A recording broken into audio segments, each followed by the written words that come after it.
Hello friends, please subscribe our channel, like this video and share with your friends.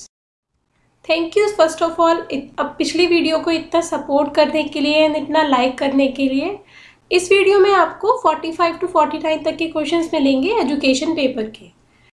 Question number 45, यहाँ हमें set 1 में कुछ 4 scales के नाम दे रखे हैं और सेट 2 में उन स्केल से रिलेटेड कुछ ऐसी कैरेक्टरिस्टिक समझ लीजिए या फिर ऐसे एग्जाम्पल दे रखे हैं कि उनमें से हमें चूज़ करना है कि कौन सा इसका करेक्ट ऑप्शन होना चाहिए।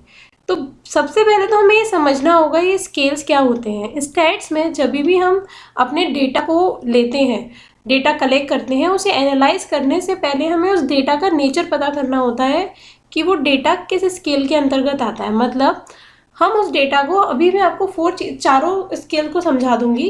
जैसे कि पहले हमें ये पता करना होता है फर्स्ट कि वो डेटा को क्या हम किसी तरीके से कलेक्ट करने के बाद में उसे अरेंज कर सकते हैं किसी भी ऑर्डर में। तो पहली जो चीज़ होती है वो हमारी होती है नॉमिनल स्केल। नॉमिनल स्केल में वो सारे डेटा आ जाते हैं जिनको हम किसी भी ऑर्डर में मतलब अरेंज नहीं कर सकते। जैसे कि अगर हम केवल ऐसी इंफॉर्मेशन लेते हैं कि गर्ल्स और बॉयज़ के बारे में कोई हमने इंफॉर्मेशन ली, पर हमें उससे रिलेटेड और कोई इन्फॉर्मेशन उनकी नहीं है, ना उनका एज पता, ना उनके किसी उसमें स्कोर्स पता, कुछ भी नहीं हमें इन्फॉर्मेशन है, तो वो हमारा जो डेटा होगा वो नॉमिनल स्केल में आ जाएगा। तो नॉमिनल स्केल की एक खासियत होती है कि हम उसे ग्रुप्स में डिवाइड कर सकते हैं, कैटेगरीज में डिवाइड कर सकते हैं। जैसे हमने टाइप्स ऑफ कार्स ले लिया तो कार के जो भी कैटेगरीज होती हैं उसके अकॉर्डिंग हम उसे डिवाइड कर सकते हैं, या टाइप्स ऑफ 4 व्हीकल ले लिया, ऐसे करके हम डिवाइड कर सकते हैं। पर वहाँ पर कोई ऑर्डरिंग किसी प्रकार की नहीं होगी। पहली चीज़ होगी नॉमिनल स्केल के बारे में। अब दूसरा है हमारा ऑर्डिनल स्केल। अब जो पहली वाली कैटेगरी थी उसमें ये चीज़ ऐड हो जाती है कि हम वहाँ उस डेटा में कुछ ऐसी खासियत है, कुछ ऐसी इन्फॉर्मेशन हमारे पास है जिसको हम ऑर्डर में अरेंज कर सकें। ऑर्डर में अरेंज करने से मतलब जैसे गर्ल्स और बॉयज़ की इन्फॉर्मेशन हमारे पास है, अब साथ में उनकी एज भी हमें पता है, तो हम उस इन्फॉर्मेशन को, जो भी डेटा है उसे, अगर एज है वहाँ पर गर्ल्स और बॉयज़ की, तो उस एज को हम ऑर्डर में अरेंज कर सकते हैं। या फिर हम वहाँ पर ये बात करें, ठीक है अभी एज तक ही रखते हैं, एज को हम ऑर्डर में अरेंज कर सकते हैं। या फिर उनके किसी सब्जेक्ट में मार्क्स हैं या उनको हाइट के अकॉर्डिंग अरेंज करना है, उनकी हमें सभी की हाइट पता है तो हम उसे वहाँ पर अरेंज कर सकते हैं। तो ये हमारा ऑर्डिनल स्केल आ गया कि हम अरेंजमेंट उनका किसी प्रकार से कर पा रहे हैं इंक्रीजिंग और डिक्रीजिंग ऑर्डर में। अब थर्ड है हमारा इंटरवल स्केल। ये इंटरवल स्केल में दोनों खासियत होती है, नॉमिनल स्केल वाली भी और ऑर्डिनल स्केल वाली भी, कि हम उसे अरेंज भी कर सकते हैं ऑर्डर में। पर इंटरवल स्केल में मेन चीज़ ये ऐड हो जाती है कि जो ऑर्डर हमने लगाया है उनके बीच में हमें स्पेसिफिक इंटरवल मिल जाएगा। जैसे कि अगर हम किसी टाइमिंग की बात कर रहे हैं या हम किसी की हाइट की बात कर रहे हैं, तो हाइट के बीच में हम स्पेसिफिक डिफरेंस जो है, जैसे कि अगर एक स्टूडेंट की हाइट है वो है 5 फुट और दूसरे स्टूडेंट की हाइट है वो है 4.5 फुट, तो इसमें हम जो 0.5 का डिफरेंस है वो बेसिकली अगर किसी और हाइट में डिफरेंस होगा, जैसे 3.5 से लेके 4 फुट वाले दोनों बच्चों की डिफरेंस में जो हाइट में जो डिफरेंस है, तो जो इंटरवल है 0.5 का ये सेम रहेगा। ये मतलब एक वैल्यूएबल नंबर है कि हाँ हम कह सकते हैं उन दोनों बच्चों की हाइट और उन दोनों बच्चों की हाइट में सेम अंतर है, 0.5 का अंतर है। आई थिंक आपको ये समझ आ रहा होगा। और फोर्थ है रेशियो स्केल। रेशियो स्केल भी इंटरवल स्केल जैसा होता है और उसमें ऊपर वाले तीनों के जो कैरेक्टरिस्टिक्स होते हैं वो होते हैं, बस एक चीज़ यहाँ पर जुड़ जाती है, वो होती है हमारी एब्सोल्यूट ज़ीरो। माने रेशियो स्केल के जो भी डाटा होगा जिसको हम रेशियो स्केल की कैटेगरी में डालेंगे, उसमें हमारे पास ये चीज़ ऐड हो जाती है कि वहाँ ज़ीरो होता है। जैसे कि अगर हम टाइम की बात करें तो हम टाइम को ज़ीरो में काउंट कर सकते हैं कि हाँ अभी कुछ टाइम नहीं हुआ, ज़ीरो टाइम है।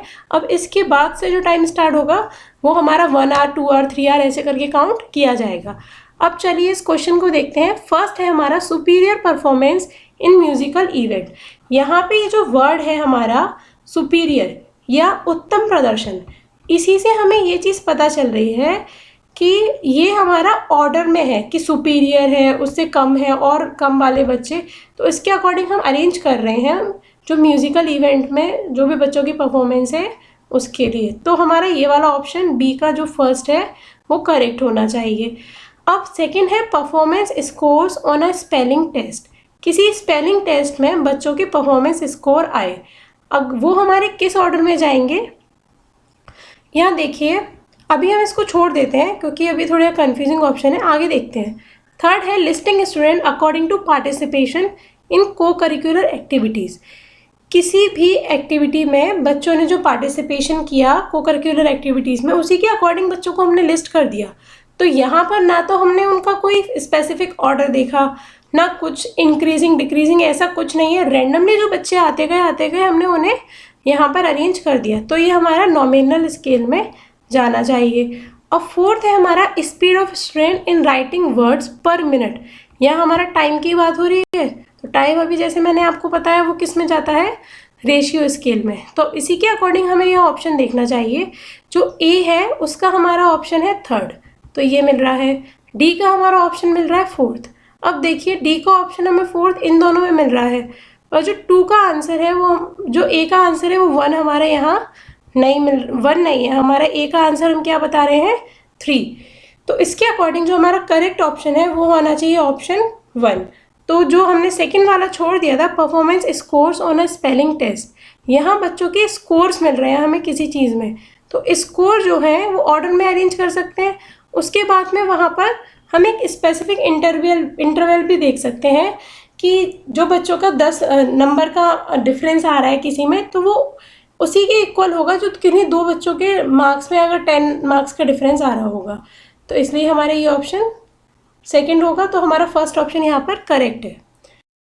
Question number 46, two variables x and y have negative correlation coefficient of -0.48. The proportion of variance common to both the variables will be.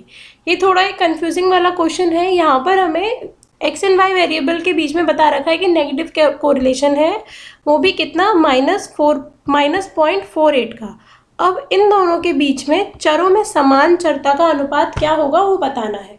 तो इसको हम थोड़ा अलग तरीके से देखते हैं। देखिए हमारा जो कोरिलेशन का फॉर्मूला होता है बेसिकली वो होता है covariance X Y upon variance of X Y, माने दोनों के बीच में जो वेरिएंस आ रहा है वो पूरा एक साथ, और वेरिएंस ऑफ एक्स और वेरिएंस ऑफ वाई का मल्टीप्लाई करके उसका अंडर रूट हम फाइंड करते हैं।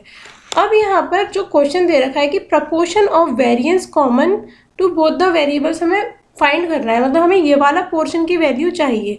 तो इसके लिए जो मेरी नॉलेज के हिसाब से जो सही तरीका होना चाहिए उसको हम कैसे करेंगे?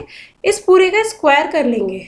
जब हमने इस पूरे का लेफ्ट हैंड साइड और राइट हैंड साइड स्क्वायर किया तो ऊपर की वैल्यू स्क्वायर में आ गई और नीचे की वैल्यू वेरिएंस ऑफ एक्स और वेरिएंस ऑफ वाई आ गया, और राइट साइड में हमारा आर स्क्वायर आ गया। अब ये जो है ये हमारा प्रपोर्शन है, जो भी हमें पता करना था क्वेश्चन में अकॉर्डिंग टू माई नॉलेज।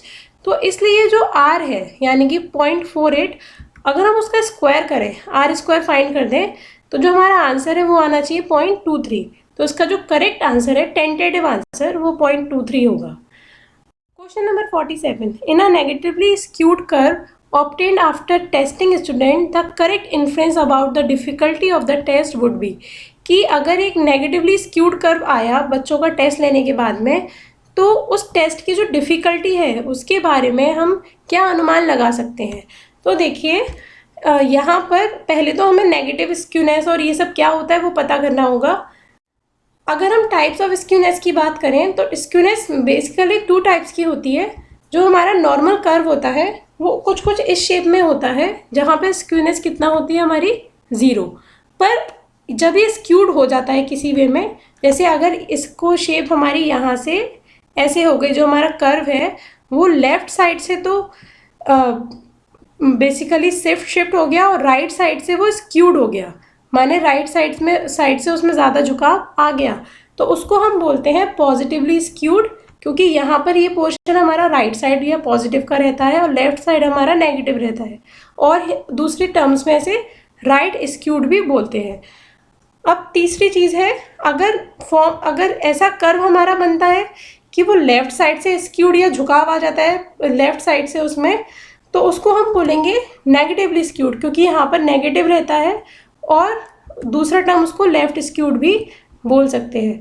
अब जो हमें पॉजिटिव और नेगेटिव बात कह रहे हैं वो इसके बेसिस पे कह रहे हैं, क्योंकि जो एनपीसी होता है उसमें 0 पॉइंट हमारा यहाँ रहता है और इधर की सारी वैल्यूज़ हमारी प्लस में जाती हैं और इधर की सारी वैल्यूज़ हमारी माइनस में जाती हैं। तो ये वाला जो कर्व है ये हमारे पॉजिटिव साइड से स्क्यूड या झुका हुआ है, इसलिए इसे हम क्या बोल रहे हैं, पॉजिटिवली स्क्यूड। और ये कर्व हमारा नेगेटिव साइड से झुका हुआ है, इसलिए हम इसे नेगेटिव स्क्यूड या लेफ्ट स्क्यूड कह रहे हैं। अब क्वेश्चन के अकॉर्डिंग हम देखें तो यहाँ पर नेगेटिव स्क्यूडनेस की बात हो रही है या नेगेटिवली स्क्यूड कर्व की बात हो रही है, जो कि हमारा बेसिकली इस फॉर्म में अभी हमने समझा कि ऐसा होता है। तो उसके अकॉर्डिंग यहाँ पर हमारा जो टेस्ट है उसको हम कैसे समझेंगे, टेस्ट के स्कोर्स को देखिए। यहाँ पर जो भी होता है पूरे उसका मीन लाई करता है। जो भी हमारा टेस्ट है, सपोज हमने अगर 100 मार्क्स का टेस्ट लिया तो 100 का जो मीन होना चाहिए वो हमारा यहाँ लाई करेगा।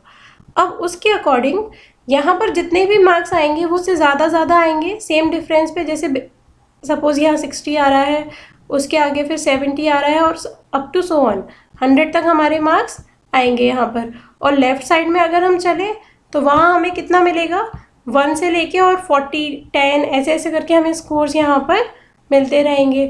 तो अब हम क्या समझना है कि यहाँ पर देखिए ये जो ज़्यादा स्क्यूड हो रहा है, मतलब यहाँ पर ज़्यादा बच्चे लाए इस एरिया में कर रहे हैं, इसका मतलब जो ज़्यादातर बच्चे हैं उनके मार्क्स क्या हैं, 50 से ज़्यादा आए हैं। 50 से ज़्यादा मार्क्स आने का मतलब जो टेस्ट था उसके आइटम्स कैसे थे, इजी, तभी तो ज़्यादा बच्चे कर पाए। अब ज़्यादा बच्चे कर पाए, टेस्ट आइटम इजी थे, माने टेस्ट कैसा था हमारा, इजी था, इसलिए इसका आंसर होना चाहिए द टेस्ट वॉज ईजी। अगर ये नेगेटिवली स्क्यूड की जगह पॉजिटिवली स्क्यूड होता तो इसका आंसर होता टेस्ट वॉज डिफिकल्ट, पर यहाँ पर आंसर है हमारा option 1। Question number 48, a method of sampling that ensure proportional representation.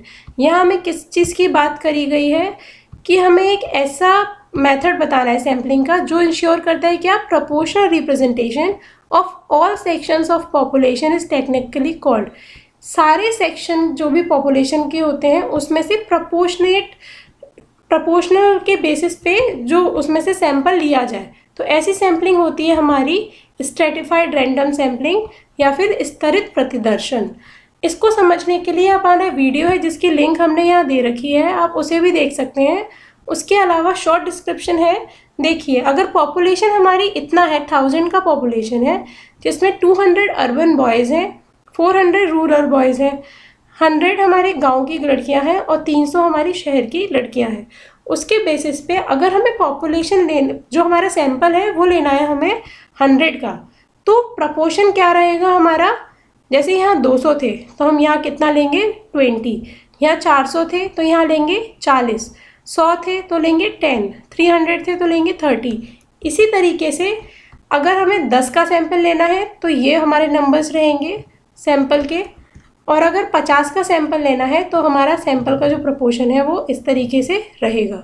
ये सारा प्रोपोर्शन हमारा जो पॉपुलेशन में जो बिखराव है, अलग अलग या कह सकते हैं स्ट्रेटास जो बने हुए हैं उसके बेसिस पे लेंगे, तो इसलिए हमारा जो यहाँ करेक्ट ऑप्शन है वो है ऑप्शन 4। चैनल को सब्सक्राइब कीजिए, लाइक कीजिए, शेयर कीजिए। Thank you.